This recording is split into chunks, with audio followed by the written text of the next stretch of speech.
All right, well, good morning, everybody. Thank you all so much for coming out here today, and a special thanks to members of the U.S. Army Reserve who are with us here today.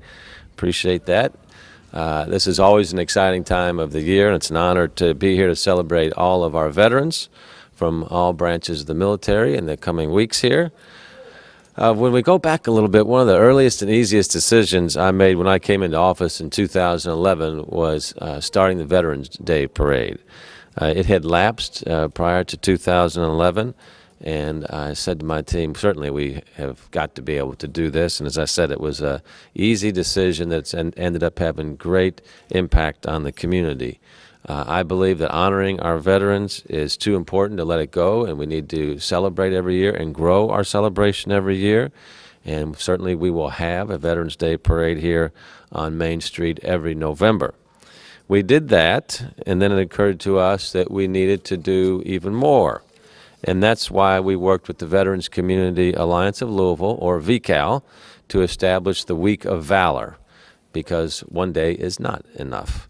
And VCAL and the Week of Valor Committee have met the challenge again this year. Now in its third year, the Week of Valor consists of 9 days of activities from November 4th to the 13th, an expanded list of 14 events, and you all have that list. So we ask everyone across the community to come out and recognize, support, and honor our veterans. The activities you'll see on the Week of Valor include a wide variety of educational, patriotic, community, and civic activities. A lot of folks have come together to make this happen, so I want to thank all of the sponsors and organizers of these events, including the folks here at the beautiful Southwest Regional Library, who are hosting a Veterans Appreciation event on November the 9th. And also our main library is hosting an innovative presentation that uses the arts to speak to the experience of veterans and their families. That's on November the 10th. And our very own Graham Shelby, who's here somewhere over here, is one of our performers there. He's going to be speaking about his relationship with his father through a one-man play that he's putting on. So, Graham, thank you very much for doing that. Graham's dad is a veteran. We have much to celebrate in our community, but we know that honoring and assisting our veterans is something that we should do every day of the year, not just this Week of Valor, and I'm pleased to report we do that in our community. The facts are that many of our veterans live with the consequences of their service 24/7, 365. And we want our veterans in Louisville to know that we get that. We understand that. And we understand that the price of freedom is high, and the veterans and active military are the ones that have paid this price. So what we want to do is make sure the community does its part to help pick up their part of this tab. That's why my administration, we were one of the first in the country to sign on to the mayor's challenge to end veteran homelessness in 2014. It was a challenge directly from the White House, from Michelle and Barack Obama. We grabbed all over that, and we worked with VCAL, the Coalition for the Homeless, and other community partners to set an ambitious goal to house all of the homeless veterans in our city within a year. We had around 350, 375 homeless vets. And we met that goal, and we continue to maintain what we call functional zero in Louisville, meaning that we house homeless veterans as fast as we become aware of them. The team from Louisville Metro Housing Authority, Family Health Centers, Volunteers of America, and the VA Hospital work together to make this happen. And it's certainly an ongoing effort, but we're very proud of that, and we've kept up with it, and we will continue to do that and build on that success. Also held, from a housing perspective, each year in October is an event called Stand Down Project Homeless Connect. And the Coalition for the Homeless, Louisville Metro Community Services, and the VA come together for a one-day resource fair at the Salvation Army that connects homeless veterans with and others with services they need, including health care, housing assistance, official IDs, clothing, food, job resources, and many, many more. So I think it's just another example of how a community comes together for the common good. Also, we know that the military is changing with the times. It has to, and that means that more service members are expected to leave the military over the next 5 years and return to civilian life. We know from our experience in Metro government that it's an asset to have veterans on our team. We're heavily populated with veterans. So we want Louisville to become a destination city for veterans as they look to transition out of the military and into the next stage of their careers. So we work with an organization called Where Opportunity Knocks, K-N-O-X, as in Fort Knox, to connect 10,000 transitioning veterans and military spouses to jobs in the greater Louisville region by the end of 2017, and we're ahead of that goal. It's obviously the right thing to do, not just for the veterans, but it helps our city a great deal in our economic competitiveness. So the willingness of brave people to serve and sacrifice for this country and the freedom of its citizens obviously is an essential part of the American character. And it's something that unfortunately too many people take for granted. But it is the essential role that allows us to have these kind of crazy debates that you can see going on in this election season that we have right now with our armed services and our public safety officials keeping our country safe and secure so that we can go ahead with this practice of trying to make democracy more perfect. Every year, you all have seen during this week, the support and programs for our veterans grow. And it's our goal to make Louisville the most supportive and responsive community in the nation for veterans, and we're well on our way. So I want to thank all the sponsors of these initiatives throughout this year and everybody else that has been involved in supporting these great organizations and are dedicating to serving those who serve our country. And once again, to our veterans, I know we have some here. And show of hands for veterans here in the crowd. There we go. So I want to thank all of our veterans for taking the oath and for your all service and sacrifice on behalf of our country. We owe you. We'll always be in your debt for that. And so there's a lot of folks that come together to make this week happen. Scott Gardner is with us. Scott is the chair of VCAL. Appreciate that, Scott. John Miles is our Metro Government Military Liaison, who accomplishes this with great enthusiasm. We appreciate that as well. And now I'd like to introduce Dr. Richard Brown, who's chair of the 2016 Week of Valor. Dr. Brown heads the Veterans and Military Services with Bellarmine University and is also an Air Force veteran. Dr. Brown?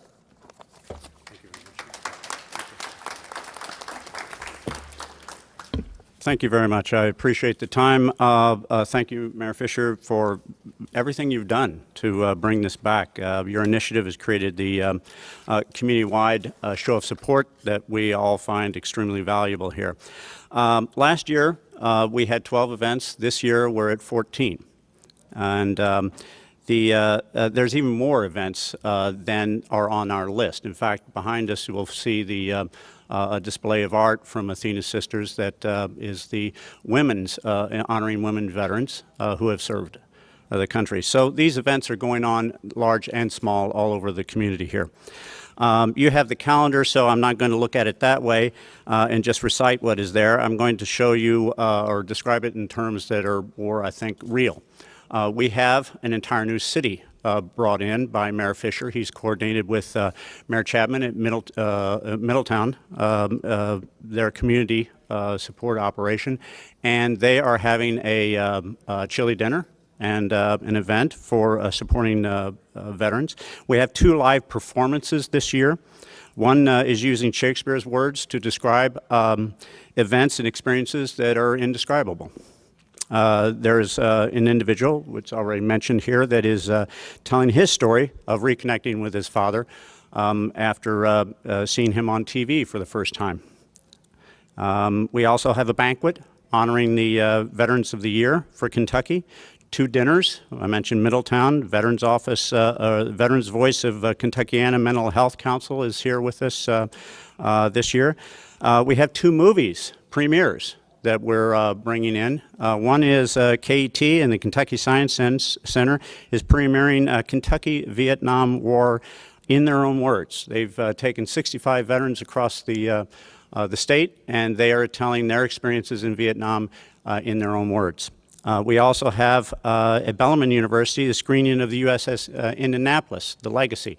It is their story, a documentary of their experiences, the sailors that went into the sea there and stayed in there for 4.5 days before being rescued. We have a 5K run for the athletes out there. That's going to be at U of L's campus. 7 counties is involved in that. Staying with U of L for a minute, we have a football game. The tailgate party or a tailgate event for military veterans, their families, and that's being hosted by U of L and the Kentucky Department of Veteran Affairs.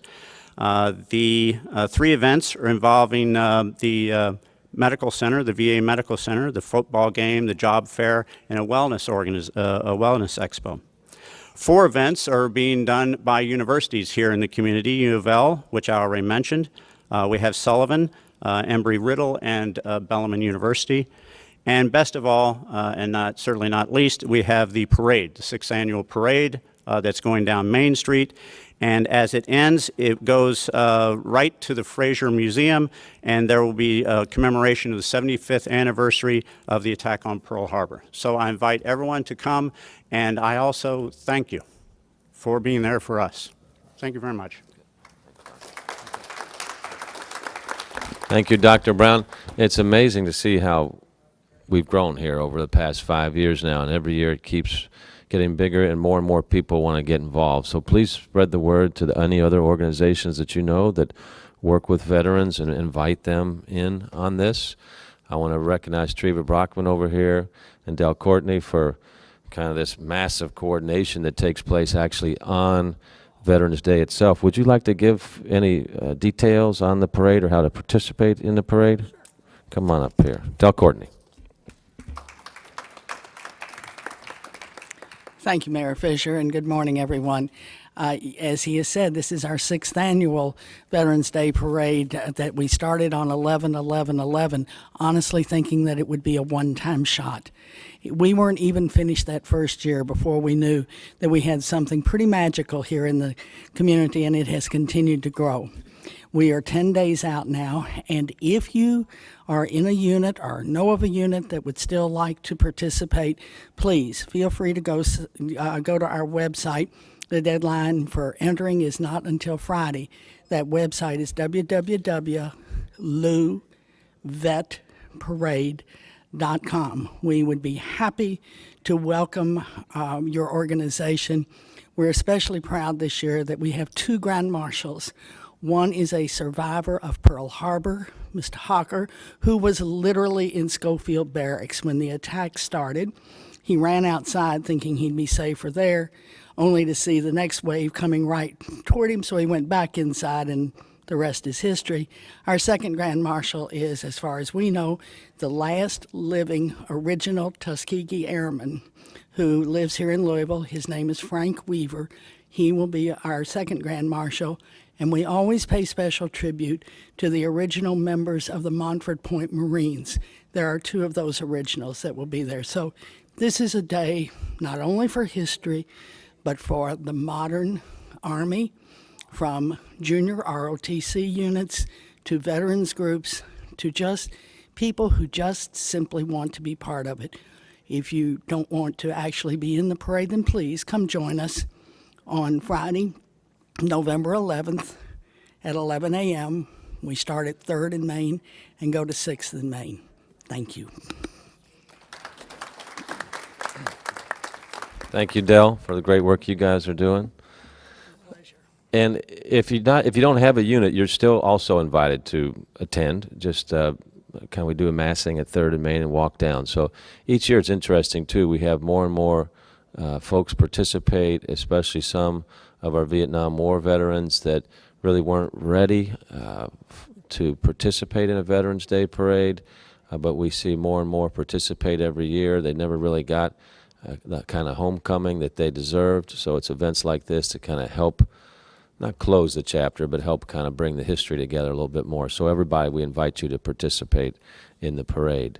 I also want to point out there's a nice picture exhibit, photo exhibit around here Athena's sisters, so these are all veterans, the women in the photos around here that would encourage everybody to look like. And just like we saw when the folks raised their hand, so many of the folks that we're with day in and day out are veterans and have been in our services, but we don't know who we are when we just see them on the street. So thank you for your service, and thanks for what Athena's sisters do day in and day out. And then last, we're having more and more people participate, our school children. So JCPS sends more of their kids every year. So we would invite all of our school systems, bring your kids down, make sure they understand what the role is of the armed services in our country, and then participate in this historic day and all the history around it as well. That's really been a nice addition to the Veterans Day activities. So with that, thanks everybody for coming out today, and we look forward to seeing you during the Week of Valor. Any questions? All right. Thanks, everybody.